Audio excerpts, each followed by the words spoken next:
यह कहानी एक मजदूर राम प्रसाद की है, जो कि एक रात अपने काम से वापस घर जा रहा था। अचानक उसके साथ एक रात ऐसी घटना होती है जिसे सुनकर आपकी रूह कांप जाएगी।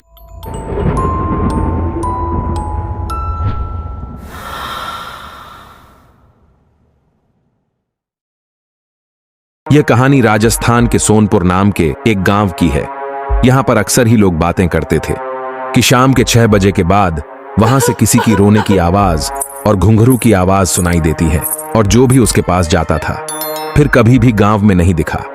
एक दिन राम प्रसाद को उस गांव में काम करने के लिए जाना था, लेकिन राम प्रसाद को उस गांव के बारे में कुछ नहीं पता था, क्योंकि राम प्रसाद एक छोटे से शहर में रहता था और ऐसी बातों पर वह यकीन नहीं करता था। और ऐसे ही एक रात काम करते करते उसे गांव में देरी हो गई। घर से बीवी का फोन आ रहा था कि आप कहां पर हो, जल्दी घर आ जाना, बच्चे आपका इंतजार कर रहे हैं। यह सोचकर राम प्रसाद ने भी जितनी जल्दी हो सका काम खत्म कर लिया।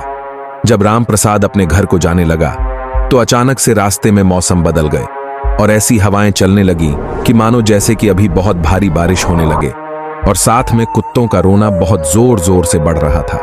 फिर अचानक ही राम प्रसाद को लड़की की रोने की आवाज सुनाई देने लगी। वो सोचने लगा कि इतनी रात को यहां पर कौन रो रहा है। राम प्रसाद ने सोचा कि कोई इतनी रात में यहां फंस गया होगा, क्योंकि गांव था और ट्रांसपोर्ट भी कम चलता था। तो राम प्रसाद ने सोचा कि कोई डर के मारे रो रहा होगा। राम प्रसाद सड़क से उतरा और जिस ओर से आवाज आ रही थी उसे और बढ़ने लगा। राम प्रसाद धीरे धीरे खेतों की ओर चलने लगा, और जैसे जैसे वह जा रहा था रोने की आवाज और ज्यादा आ रही थी।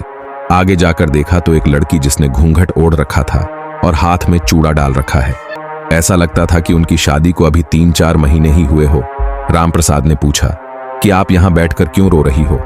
फिर राम प्रसाद ने पूछा कि आप इतनी रात को यहां पर क्या कर रही हो, क्या आपको कोई मदद की जरूरत है तो मैं आपकी मदद कर देता हूं। पहले तो वो कुछ नहीं बोली, फिर अचानक से ही उसने रोकर बताया कि मेरी 4 महीने पहले शादी हुई थी। मैं बहुत खुश थी और मेरी खूबसूरती देखकर गांव के कुछ लोग मुझ पर मोहित हो चुके थे। एक दिन मैं अपने पति के लिए रोटी लेकर खेत में जा रही थी। शाम का वक्त था तो वहीं 3-4 लोगों ने मुझे वहां पर घेर लिया, और मेरी आवाज सुनकर मेरा पति भी भागकर मेरी मदद करने के लिए आया। लेकर उन्होंने पहले मेरे पति के सामने मेरे साथ दुष्कर्म किया और बाद में मेरे पति को मार डाला। अब ना तो मेरा कोई घर है और ना ही कोई मुझे इस गांव में अपनाना चाहता है। ये सब बातें सुनकर राम प्रसाद को उस पर दया आ गई और उसने सोचा कि इसे अपने साथ शहर में ले चलता हूं और जैसे तैसे करके उस वहां कोई ना कोई काम दिला दूंगा जिससे कि यह अपना गुजारा कर लेगी। राम प्रसाद ने बोला कि चलो तुम मेरे साथ मेरे घर पर चलो। पहले तो वह राजी नहीं हुई, फिर बोली ठीक है साहब, मैं आपके साथ चलने के लिए तैयार हूं। इतने में ही राम प्रसाद ने उसे अपने मोटरसाइकिल के पीछे बिठा लिया। उसने अभी तक अपना घूंघट कर रखा था। इतने में ही थोड़ी दूरी पर जाने के बाद राम प्रसाद को एक व्यक्ति मिलता है जो कि वेशभूषा से पागल लगता था, और वह जोर जोर से राम प्रसाद को बोल रहा था कि यह एक डायन का छलावा है और यह कोई दुल्हन नहीं, एक डायन है। यह तुमको और तुम्हारे परिवार को खत्म कर देगी। इसे अपने साथ मत ले जा, नहीं तो तू मारा जाएगा। और जो भी उसने तुम्हें बताया है वो सब झूठ है, वो उसकी चाल है तुम्हें अपने जाल में फंसाने की। तू उसकी बातों में मत आ, तुझे बर्बाद कर देगी। लेकिन राम प्रसाद उसे एक पागल समझकर उसकी बातों को नहीं समझ पाया, क्योंकि राम प्रसाद इन सब बातों पर विश्वास नहीं करता था। लेकिन जैसे ही वह थोड़ी दूरी पर गया तो उसकी मोटरसाइकिल अचानक से ही चलते चलते बंद हो गई। उसने सोचा कि यह क्या बात है, मोटरसाइकिल तो अच्छा था, अभी इसे क्या हो गया। इतने में उसने मोटरसाइकिल से उतरकर देखा तो उसे डायन का खौफनाक चेहरा देखने को मिला, और वो बोलने लगी मेरी मदद करेगा तू, मैं तेरा खून पी लूंगी और खून पीकर मैं और भी सुंदर और जवान हो जाऊंगी। देख मेरा चेहरा कैसा हो गया है, कितने दिन से मुझे कोई आदमी नहीं मिला था। यह सब देखकर राम प्रसाद हक्का बक्का रह गया, और राम प्रसाद ने अपने मोटरसाइकिल को वहीं छोड़कर पैदल ही दौड़ने लगा, और थोड़ी दूरी में जाकर वो बैठ गया। उसका दिल जोर जोर से धड़क रहा था कि यह क्या हो गया मेरे साथ। इतने में ही कोई गाड़ी वाला उसे लिफ्ट देकर उसे शहर ले गया। जब राम प्रसाद घर लौटा तो बीवी गुस्से में बोलने लगी कि आज इतना टाइम कहां पर लगाकर आए हो, बच्चे भी आपके इंतजार में सो गए हैं, चलो अभी खाना खा लो, मैं लगा देती हूं। लेकिन राम प्रसाद के साथ जो हुआ था उसके बाद उसकी भूख ही मर गई थी, और वो अपनी बीवी से बोलने लगा कि मुझे आज भूख नहीं है, मेरी तबीयत ठीक नहीं है, मैं सोने जा रहा हूं, जैसे ही राम प्रसाद सोने की कोशिश करता है तो फिर से उसे डायन की रोने की आवाज सुनती है और फिर वो अपनी बीवी को जो उसके साथ हुआ था वो बताता है। ये सब सुनकर उसकी बीवी बहुत घबरा जाती है। जैसे तैसे उन्होंने रात निकाल दी, लेकिन राम प्रसाद की तबीयत और ज्यादा खराब होने लगती है। उसे ऐसे लगता है कि कोई उसके अंदर है और उसका खून पी रहा है। सुबह अचानक एक अघोरी बाबा उसके घर में भिक्षा मांगने आता है, या फिर यूं कहिए कि भगवान ने उसकी मदद करने के लिए उस अघोरी बाबा को उसके घर में भेजा हो। जैसे ही वो अघोरी बाबा राम प्रसाद के घर को देखता है और उसे किसी की काली छाया उसके घर में नजर आती है, तो वो राम प्रसाद की बीवी को पूछता है, घर में सब ठीक तो है ना? मुझे आपके घर में कुछ बुरी शक्ति का अनुभव हो रहा है। ये सुनते ही राम प्रसाद की बीवी उसे बाबा को सब बात बता देती है।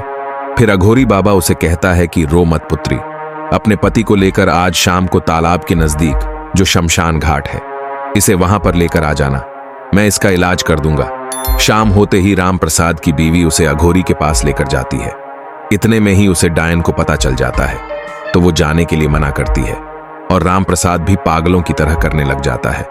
जैसे तैसे कर राम प्रसाद की बीवी उसे वहां ले आती है और अघोरी बाबा राम प्रसाद की बीवी को बोलता है कि इसे यहां पर बिठा दो। फिर अघोरी बाबा अपनी तांत्रिक शक्ति से एक गोल घेरा राम प्रसाद के चारों तरफ बना देता है और जैसे ही अघोरी बाबा अपना अनुष्ठान शुरू करने लगता है तो राम प्रसाद अपनी बीवी को बोलता है कि मैं बिल्कुल ठीक हूं, मुझे कुछ नहीं हुआ है, और जोर जोर से रोने लगता है। ये सब देखकर राम प्रसाद की बीवी को भी रोना आ जाता है और वो बाबा को बोलती है कि मेरा पति ठीक है, आप हमें जाने दो। लेकिन अघोरी बाबा बोलता है कि यह सब उसे डायन का छलावा है। फिर अघोरी बाबा राम प्रसाद को बोलता है कि चलो ठीक है, अगर तुम ठीक हो तो इस घेरे से बाहर निकल जाओ, मैं तुम्हें कुछ नहीं करूंगा। जब उस डायन को पता चलता है कि अब मेरी एक नहीं चलने वाली, तो वो अघोरी बाबा को भी बोलती है कि यह सब बंद कर दे, मैं तुझे भी मार डालूंगी। फिर यह बात सुनकर अघोरी बाबा भी उस पर क्रोधित हो जाता है और उसे बोलता है कि आज से मैं तुम्हें अपनी सेविका बनाऊंगा और तुमसे अच्छे काम लूंगा। तुमने बहुत लोगों की जिंदगी खराब की है, अब मैं तुम्हें अपने वश में करूंगा और जो तुम कर सकती हो कर लेना। यह सब सुनकर डायन अघोरी बाबा के सामने रोने लगती है। नहीं बाबा, मुझे माफ कर दो, मुझे जाने दो, मुझसे गलती हो गई। लेकिन इतने में ही अघोरी बाबा राम प्रसाद के सर के थोड़े से बाल काटकर उस पर मंत्र फूंकता है और उसे पर अनुष्ठान करना शुरू कर देता है। और जैसे ही उसका अनुष्ठान पूरा होता है तो वो डायन एकदम से उसके शरीर से निकल जाती है और अघोरी बाबा उस डायन को अपने वश में कर लेता है और इस तरह से राम प्रसाद बच जाता है। और बाद में राम प्रसाद और उसकी बीवी अघोरी बाबा का धन्यवाद करते हैं और अब राम प्रसाद को भी भूत प्रेत पर यकीन होने लगता है।